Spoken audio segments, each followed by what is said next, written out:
사실 미국인들은 생각보다 막혀 있을 수도 있습니다. 저희가 깨달은 거는 미국은 오히려 글로벌보다는 로컬 사회에 가까워요. 굉장히 큰 로컬 사회에 가깝다는 겁니다. 닫혀 있고요. 글로벌 신경 안 쓰고 글로벌이라는 단어도 쓰지 않습니다. 외국에도 관심이 있는 척하지만 사실 관심이 전혀 없고 레퍼런스가 없고 신용이 없으면 굉장히 배타적인 신용 사회인 것 같습니다. 저희도 실제로 그래서 처음에 갔을 때 고생을 굉장히 많이 했어요. 그렇기 때문에 오히려 미국 진출할 때 저희가 생각한 필요한 점은 바로 창업자가 가가지고 헤매는 겁니다. 네, 안녕하세요. 저는 어사이드의 김효준이라고 합니다. 네, 오늘 발표드릴 내용은 저희가 이제 어떻게 미국에서 삽질을 했고 저희는 칠수 끝에 이제 겨우 YC에 붙었거든요. 이 과정에서 저희가 어떤 것들을 배우고 느꼈는지를 조금 말씀을 드려보려고 합니다. 먼저 제 소개 간단하게 드리자면 저는 이제 현재 어사이드의 코파운더와 CEO를 맡고 있는 김효준이라고 하고요.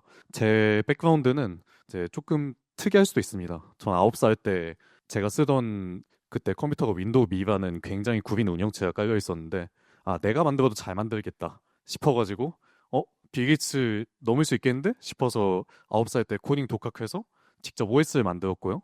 13살 때는 그 프로젝트가 확정이 돼가지고 25만 명 규모의 국내 최대의 안드로이드 개발자 커뮤니티를 만들기도 했었고, 그리고 14살 때 첫 창업을 했습니다. 그때 커스텀 안드로이드 OS를 만들었는데 공교롭게도 샤오미도 그때 사실 처음에는 그 휴대폰으로 시작한 게 아니라 커스텀 안드로이드 OS를 만들면 시작을 했었어요. 그래서 국내 유저들 사이에서 샤오미 거 쓸 것이냐 저희 거 쓸 것이냐 라는 식으로 의외로 경쟁을 했던 경험도 있고, 17살 때 이제 AB180이라고 하는 한국의 마테크 기업의 창립 멤버 첫 번째 직원으로 들어가가지고 7년 동안 B2B 서스의 제로 투 원을 경험을 했었습니다. 그리고 여긴 적지 않은데 중간에 모더하우스라는 연예 기획사가 가지고 트리플스라는 아이돌을 만든 재밌는 경험도 했고요. 현재는 어사이드라고 하는 이제 실시간 세일즈 미팅 어시스턴트를 만들고 있습니다. 이제 세일즈 미팅을 하는 동안에 이제 어떻게 질문을 하고 어떻게 답변을 하면 좋을지 이걸 실시간으로 추천을 해주고 거기서의 최고의 답변을 기억을 해가지고 이제 다른 팀원들에게 이런 것들을 보여주는, 그렇게 해서 엔터프라이즈 텍 세일즈 팀들 도와주는 이런 AI 툴을 지금 만들고 있습니다. 네, 그래서 오늘 말씀드릴 내용은 미국에서 제품 만들기 위해서 뭘 해야 되고 뭘 하면 안 되는가, 혹은 어사이드라는 팀이 어떻게 마인드셋을 바꿔서 달러를 벌기 시작했는가고요. 오늘 이야기하지 않을 내용은 뭐 어떻게 YC 붙는지, YC 붙는 팁, 글로벌 마케팅, GTM 전략 이런 것들은 얘기하지 않을 겁니다. 하지만 들으시다 보면 이제 아마 깨닫게 되실 것 같아요. 네, 그래서 말씀드린 것처럼 저희는 YC 7수 만에 붙었어요. 6번을 떨어지고 붙었는데 사실 YC 안에서도 흔치 않은 케이스거든요. 저희처럼 7수한 팀이 YC 이번 배치 160개 팀 중에 저희 포함해서 딱 2팀이 있었어요. 여기 보시면 이제 다 그간의 리젝션 받았던 흔적들과 맨 마지막에 액셉티드 됐던 흔적들이 보이는데요. 어떻게 했나? 저희는 무작정 미국 갔습니다. 작년 6월쯤에 처음으로 샌프란시스코 갔던 것 같은데 1년 동안 들이박았던 것 같아요. 그래서 런웨이 떨어졌는데도 한국에서 투자를 안 받고 버텼습니다. 미국에서 다음번엔 꼭 투자해 받고 싶어서. 그리고 저희가 YC를 붙었을 때는 결정적이게도 이미 매출이 나기 시작해가지고 우리 이제 YC 안 받아도 되겠는데 싶을 때 거짓말같이 붙었어요. 그래서 그 과정에서 많은 삽질과 배움이 있었어요. 어떤 것들이 있었냐? 크게 세 가지를 꼽을 수 있을 것 같아요. 첫 번째는 창업자 마인드의 변화, 두 번째는 제품 로드맵의 변화, 세 번째는 GTM 방식의 변화. 그리고 이거는 AI 분야에 한정된 얘기고요. 뭐 뷰티라든지 푸드, 제조와 같이 다른 분야에는 적용되지 않을 가능성이 높으니까 네, 그 점 감안하고 들어주시면 감사하겠습니다. 첫 번째, 그래서 저희가 가장 많이 받는 질문은 이겁니다. 그래서 미국 진출 어떻게 하나요? 그거에 대한 답은 명확해요. 미국 가서 제품 만들면 됩니다. 감사합니다. 뭐 끝내면 좀 그렇겠죠? 그래서 미국 진출 어떻게 하냐?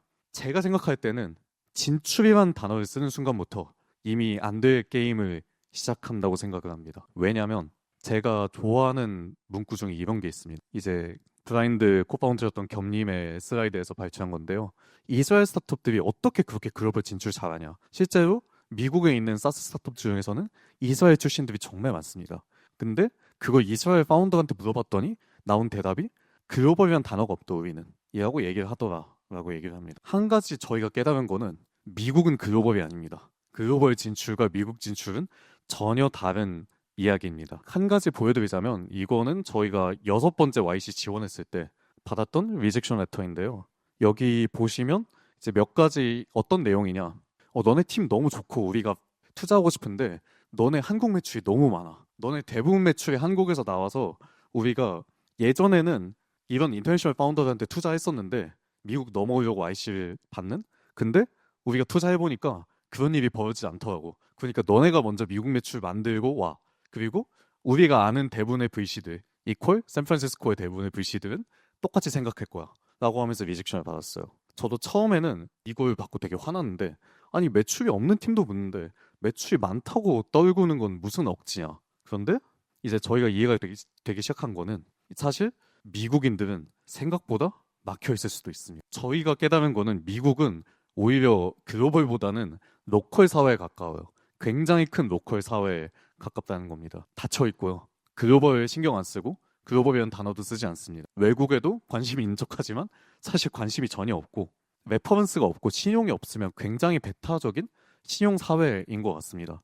저희도 실제로 그래서 처음에 갔을 때 고생을 굉장히 많이 했어요. 그렇기 때문에 오히려 미국 진출할 때 저희가 생각한 필요한 점은 바로 창업자가 가가지고 헤매는 겁니다. 저희도 작년부터 시작해서 거의 1년 반 가까이 미국 매출 하나도 못 만들고 헤매고 있었어요. 뭐 예를 들어서 도움이 된 것들 최소 1개월씩 가는 거 일주일 동안 출장 가는 거 말고 그리고 우리 피칭하는 방법, 브랜드하는 방법, UX를 미국에 맞추는 거 저는 이렇게도 얘기하거든요. 우리가 랜딩 페이지 디자인하는 것보다 러버블에 맡기는 게 나을 수도 있다. 그냥 러버블은 미국 랜딩 페이지 베스트 프랙티스에 따르거든요. 그리고 그들이 말하고 행동하는 방법을 익혀서 외국인 취급을 받지 않는 거. 예를 들어 랜딩 페이지에 한국 로고 다 빼는 거. 이런 것들이 되게 사소하지만 도움이 됐던 것 같았고 오히려 도움이 되지 않았던 거는 뭐 프로덕트 헌트 런칭하는 거, 실리콘밸리 투어하는 거, 일주일 미만 출장 강의 이런 것들은 별로 도움이 되지 않았던 것 같습니다. 그래서 저희도 1년 정도 탐색기로 좀 많이 버리는 시간이 있었어요. 작년에 진짜 무작정 한 달 갔거든요. 그때 사람들이 미쳤다고 말렸어요. 아니 대표가 회사 돈을 써서 가는데 KPI가 있어야 되고 미팅을 잡고 가야 되는데 너는 그런 것도 없이 가냐. 근데 저는 그때 뭔가 미국에서 만들고 싶으면 가야 될 것 같은데? 라고 생각해서 갔고 그 한 달의 시간 동안 저는 피칭을 하는 방법을 배웠고 그리고 내가 뭘 모르는지 배웠어요. 아, 내가 아무것도 모르고 있었구나. 예를 들어 그때는 저희 PM을 위한 프로젝트를 만들고 있었는데 저희 미국 가서 느낀 거는 PM이란 직군이 없다. 한국의 정의와 미국의 정의 완전 다르다. 그래가지고 저희가 생각했을 때도 마켓 버티컬이 완전 다르고 경쟁도 완전 다릅니다.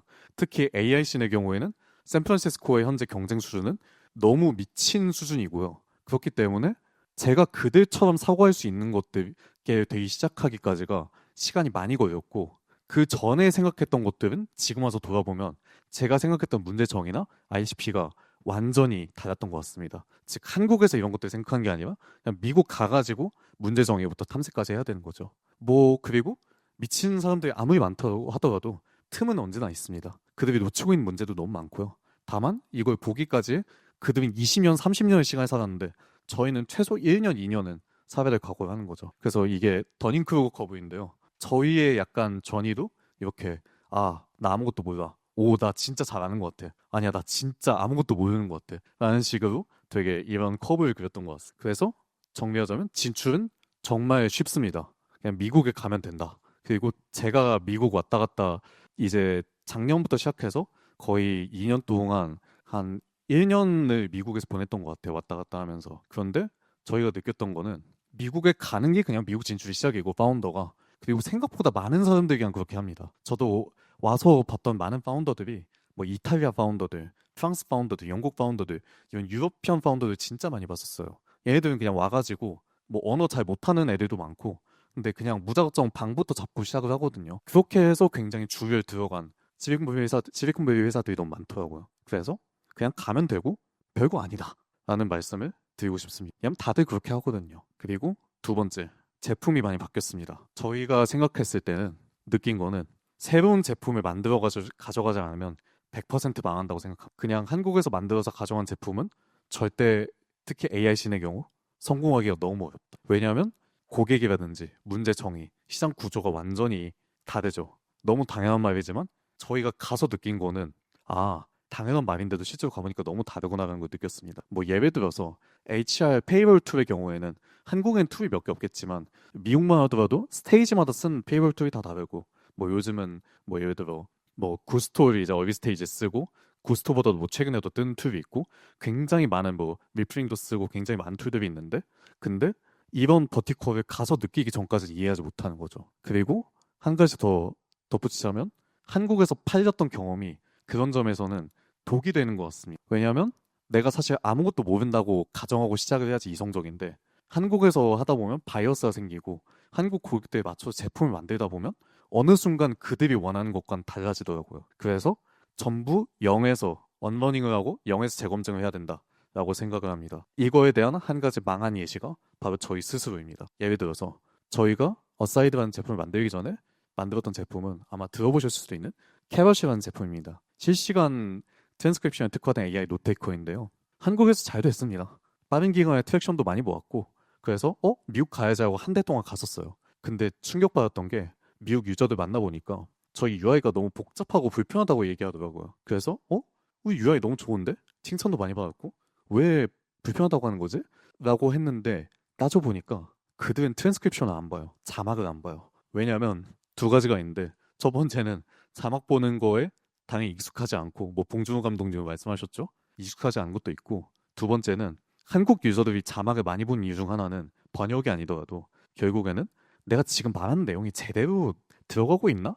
라는 의심에서 많이 자막이란 UX를 좋아하셨는데요. 미국은 그런 게 없습니다. 왜냐하면 보이스 AI들은 영어가 제일 언어기 때문에 영어는 당연히 인식이 잘 될 거라고 생각하거든요. 아무도 그런 생각을 하지 않더라고요. 그래서 이걸 깨닫고 제품을 다시 만들게 됐습니다. 미국에서 해보니까 뭐 팔리지도 않고 결국에는 우리가 한국 유저들 피드백 듣고 만들었던 게 얘들한테 완전 오답일 수도 있구나 라는 생각을 그때 처음으로 했었어요. 불과 올해 4월이었습니다. 그리고 이제 세 번째로 얘기할 거는 GTM의 변화인데요. 이제 다음 중 제품이 안 팔릴 때 하는 것은 해야 될 것은 1번 현재 세일즈 인력을 채용한다. 2번 GTM 전략을 바꿔가면서 팔아본다. 세 번째 될 때까지 꾸준히 아웃바운드를 한다. 네 번째 그냥 처음부터 다시 제품 만든다. 이 중에 뭐라고 생각하실까요 혹시? 저희가 생각한 정답은 4번입니다. GTM에는 문제가 없습니다. 팔리지 않는다는 거는 GTM 전략의 문제가 아니라 그냥 제품이 그들이 원하지 않은 제품이었기 때문이더라고요. 그래서 저희도 캐러시언 프로덕트를 만들다가 우리가 그냥 아무것도 몰랐을 수도 있겠다 라는 걸 인정을 하고 피봇을 결정을 했어요. 그리고 이번에 했던 거는 한국에서 할 때는 되게 많은 사람들이 썼었는데 VC, 학생들, 뭐 세일즈 팀 많은 버티컬들이 썼었는데 저희는 그중에서 제일 잘 팔리고 내가 제일 잘 아는 하나의 ICP에만 집중하는 선택을 했어요. 바로 텍세일스 팀인 SF. 이제 여기서 저희가 생각했던 것들은 뭐 많은 얘기를 할 수 있겠지만 이제 압축해서 말하자면 이겁니다. 사실 이거는 돈트예요. 그럼 뭐 미국 진출면 안 되죠. 그리고 샌프란시스코에 가기 이것도 저희는 돈트라고 생각합니다. CS 참석하기, 링크드인에 영어 포스팅하기, 프로덕트 헌트 런칭, 손으로 정성스럽게 코드메일 쓰고 현재 세일 채용하는 거 이런 것들은 사실 도움이 안 된다고 생각합니다. 오히려 저희가 해봤을 때 도움이 됐던 것은 무엇이냐? GTM에 대해서 첫 번째 진출이 아니라 다시 시작을 하는 거. 저희도 매출 희생할 각오하고 다시 만드니까 그때부터 팔리더라고요. 지금 저희 유저 매출 디스트리뷰션은 미국이 100%입니다. 왜냐하면 영인 상태로 시작을 했거든요. 제품 문제도 완전히 다르게 정의했고요. 그리고 사실 샌프란시스코일 필요는 없다고 생각해요. 물론 AI면 무조건 샌프란시스코 가야 됩니다. 산호세도 아니고 파벨토도 아니고 무조건 샌프란시스코인데 사실 그것보다는 먼저 우리 ICP가 모이는 곳이 어디지? 우리 ICP가 뭐지? 를 생각을 한 다음에 가는 것이 더 정확하다고 생각해요. 예를 들어 작년에 피봇 엄청 할 때 저희가 데브옵스를 위한 툴을 만들던 적이 있었습니다. 그때 샌프란시스코에 있었는데 데브옵스 컨퍼런스가 이제 솔트레이크 시티에서 열리더라고요. 그래서 비행기 타고 솔트레이크 시티 날아가니까 거기는 길거리에 있는 1,000명이 다 저희 ICP인 거예요. 유저 인터뷰도 진짜 많이 하고 너무 많은 도움이 됐습니다. 이렇게 뭐 샌프란일 수도 있고 LA일 수도 있고 뉴욕일 수도 있고 디트로이트일 수도 있고 다른 도시일 수 있습니다. 그리고 만약 갈 거면 베이에 갈 거면 SF에 있기. 사실 사우스베이에 있으면 뭐 어떤 분들은 좀 이 말을 듣고 불편하실 수도 있겠지만 사우스베이는 한국인들과 대기업 직장인들이 너무 많습니다. 근데 제가 보면서 와 진짜 이 파운더 너무 쩐다. 진짜 너무 천재적이다 하는 파운더들은 지금 다 샌프란시스코에 모여 있었어요. 2025년 현재. 이건 YC에서도 밥 먹듯이 말하고 샌프란시스코로 가봐 라고 밥 먹듯이 말하고 저희가 느낀 것이기도 합니다. 그리고 트위터 너무 좋은 것 같고요. 왜냐하면 다 거기선 트위터 하기 때문에. 뭐 스웨덴 당연히 아무도 안 하죠. 그리고